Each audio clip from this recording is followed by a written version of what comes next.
Chapter 38 विधि 14 स्पष्टता हेतु अव्यवस्था समाशोधन विधि। इस विधि का प्रयोग कब करें?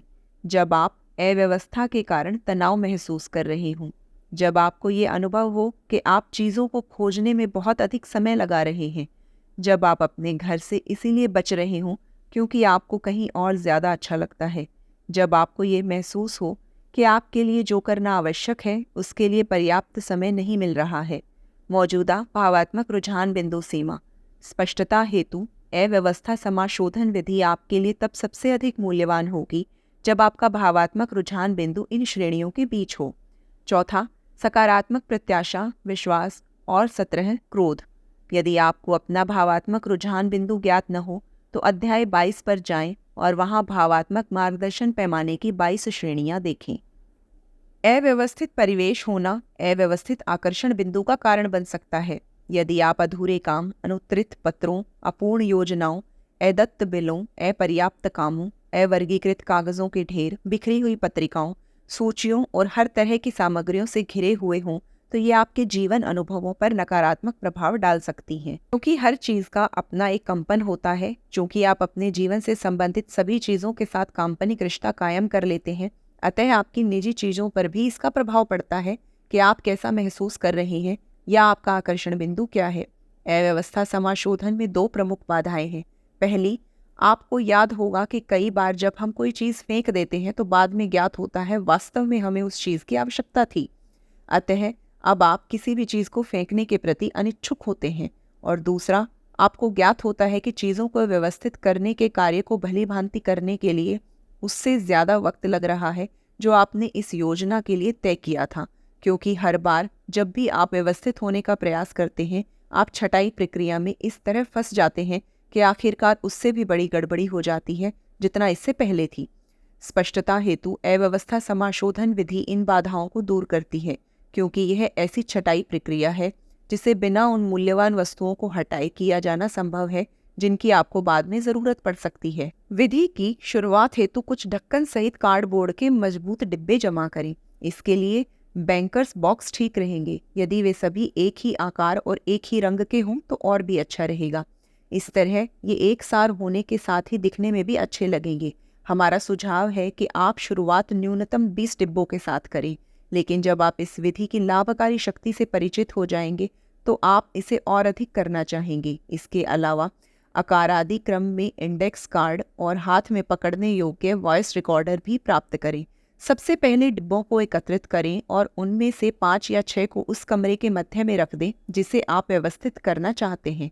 तत्पश्चात इनमें से प्रत्येक डिब्बे को 1 से 20 तक के बीच की अलग अलग संख्या दें। अब कमरे को देखें, किसी एक चीज़ पर केंद्रित हों और अपने आप से कहें, क्या यह वस्तु मेरे तात्कालिक अनुभव के लिए आवश्यक है?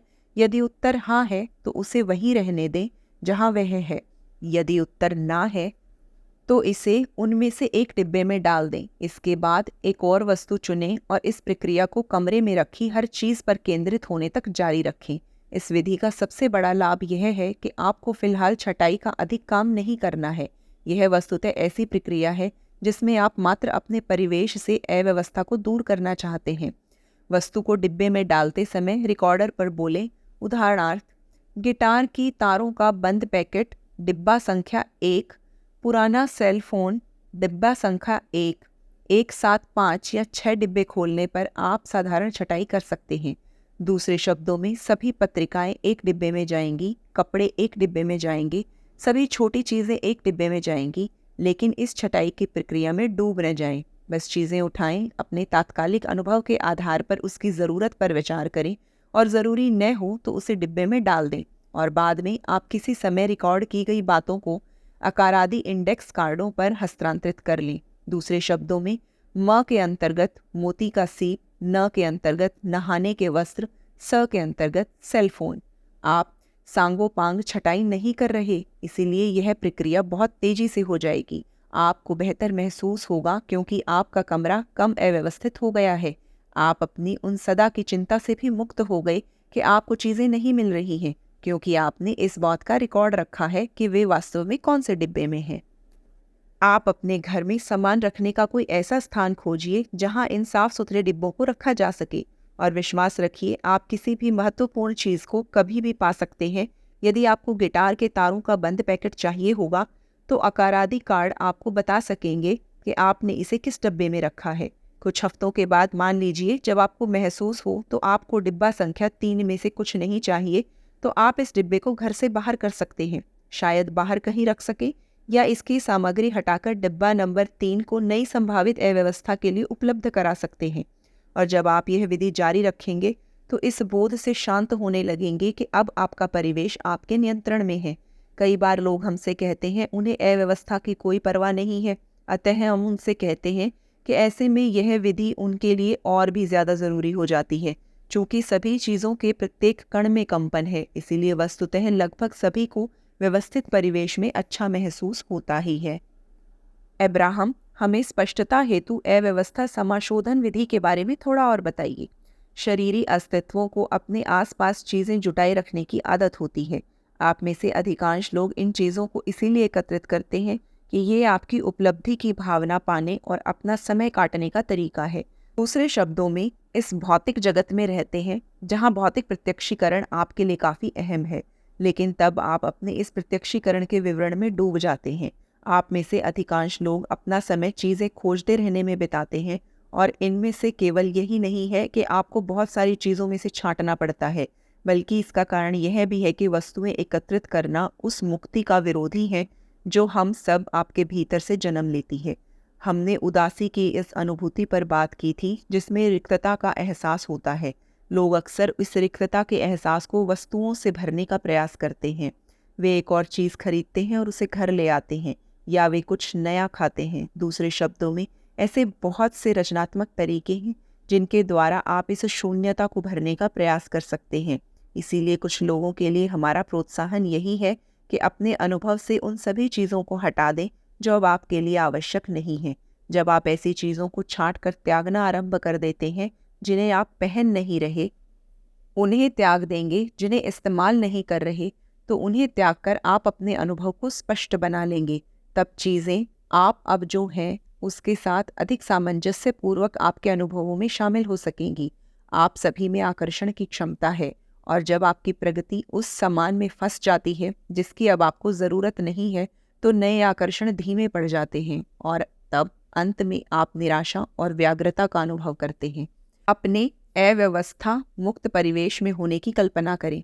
जेरी और एस्थर ने अभी हाल ही में कहा कि जब ऊर्जा तेजी से गति करने लगती है तब इससे संबंधित विचार भी अधिक तेजी से फलप्रद होने लगते हैं, जिसका अर्थ यह है कि उस सामान में दबे हुए हैं। दूसरे शब्दों में, सामान आपके पास काफ़ी तेजी से आ रहा है, हर तरीके का सामान, और तब उन्हें इससे निपटना पड़ता है। इसे वर्गीकृत करना या फाइल करना या पढ़ना या हटाना होता है, यानी कि इसका कुछ तो करना है। अपने निवास स्थान की मन की आंखों से तस्वीर बनाना पहले कभी इतना महत्वपूर्ण नहीं रहा, अतः अपने एक अधिक स्पष्ट परिवेश, एक अत्यंत सुव्यवस्थित स्थान में होने की कल्पना कीजिए, और कल्पना कीजिए कि आपको सब पता है कि कौन सी चीज़ कहाँ है। इसे इस तरह व्यवस्थित करने की कल्पना करें जो अत्यधिक आरामदेह हो। दूसरे शब्दों में, ज़रा कल्पना करें आप यहाँ इसी चीज़ की तलाश में हैं, राहत का एहसास। एस्थर समय समय पर अपनी माँ की मानसिक तस्वीर बनाती रहती है। एस्थर के बचपन में उनकी माँ पूरा समय काम करती रहती थी। उनकी बहुत बड़ी ज़मीन थी। एस्थर की माँ विशाल बगीचे की छटाई करती, और इन दोनों राइडिंग मोवर्स नहीं आते थे। कम से कम उन्होंने तो कभी उन्हें नहीं देखा था। लेकिन एस्थर को अपनी माँ का छटाई करना याद है, और तब एस्थर को वो हिस्सा याद है जब अधिकांश बगीचे की छटाई हो चुकी होती और पानी देने के लिए फव्वारे लगा दिए जाते, तो उसकी माँ बरामदे में बैठकर इन सब को जैसे अपने में सम्माहित करती रहती, और एस्थर अपनी माँ के पास बैठकर उस ताजी कटी घास की खुशबू लेती, और संतुष्टि की यही अत्यधिक अनुभूति उन्हें अपनी माँ से मिली है। बागीचे की छटाई का दिन एस्थर के लिए सबसे अधिक खुशनुमा दिन होता है, क्योंकि वह यह सब हो जाने के बाद कुछ ऐसा संतोषजनक रह जाता है जो उनकी माँ को वहाँ बैठकर अपने भीतर सम्माहित करते हुए महसूस करती थी। जेरी और एस्थर अक्सर कार्यशाला समाप्त होने के बाद ही ऐसा महसूस करते हैं। यह काफ़ी अच्छा लगता है। यह भली भांति पूरे दायित्व जैसा लगता है। यह कुछ ऐसा था जैसे सब चीज़ों के बीच तालमेल बन रहा हो। इसीलिए आपको यह करना है कि पहले से ही उस अनुभूतिपूर्ण स्थान को खोजिए, और जब आप ऐसा कर लें और ऊर्जा उत्पन्न होने लगे, तब स्पष्टता, विचार और मदद, ये सब एक साथ भौतिक वास्तविकता के रूप में आपके सामने प्रत्यक्ष हो जाएंगे। यदि आप एक बार में एक चीज़ उठाकर डिब्बे में डालें, तो भी आप मात्र 1 से 2 घंटे में एक कमरे को अव्यवस्थित सामग्री को एक डिब्बे में भर सकते हैं। अब चूंकि आपने दर्ज कर लिया है कि सब चीज़ें कहाँ हैं और यह आपके वॉइस रिकॉर्डर पर मौजूद है, तो एक शाम जब आप कुछ ना कर रहे हों, इसके लिए ज़्यादा ध्यान देने की आवश्यकता है, तब अपनी रिकॉर्डिंग को सुन सकते हैं। एक छोटी सी कार्ड फाइल आपको बता सकती है कि नहाने के वस्त्र डिब्बा संख्या 1 में है, तो यदि आपको कभी भी इनकी ज़रूरत पड़े, आप इंडेक्स कार्ड में देखेंगे तो यह आपको बता देगा कि ये किस डब्बे में है। इस स्पष्टता हेतु अव्यवस्था समाशोधन विधि की सबसे बड़ी ताकत यह है कि आप इसे काफ़ी तेज़ी से कर सकते हैं। इसमें प्रतिरोध भी कम होता है, क्योंकि आपको जो कुछ भी चाहिए वह आपको सहज सुलभ है। दूसरे शब्दों में, आपके पास इसका रिकॉर्ड है कि ये सब कहाँ रखा है। हमने देखा है कि इस प्रणाली को अपनाने वाले ज़्यादातर लोग ऐसे होते हैं कि डिब्बे में कुछ डाल देने पर उन्हें इसमें से शायद ही कभी उस चीज़ की ज़रूरत पड़ती है। अतः जब आपको लगता है कि आपके पास सामग्री से भरे डिब्बे 1 या 2 साल से रखे हैं और आपको इनकी कोई ज़रूरत नहीं पड़ी, तब संभवतः आपको इसे हटा देना चाहिए या किसी को दान देना चाहिए। लेकिन तब तक आपका जीवन इस अव्यवस्था से मुक्त होगा और इस तरह उस पूरी अवधि के दौरान प्रतिरोधों से भी मुक्त रहेगा।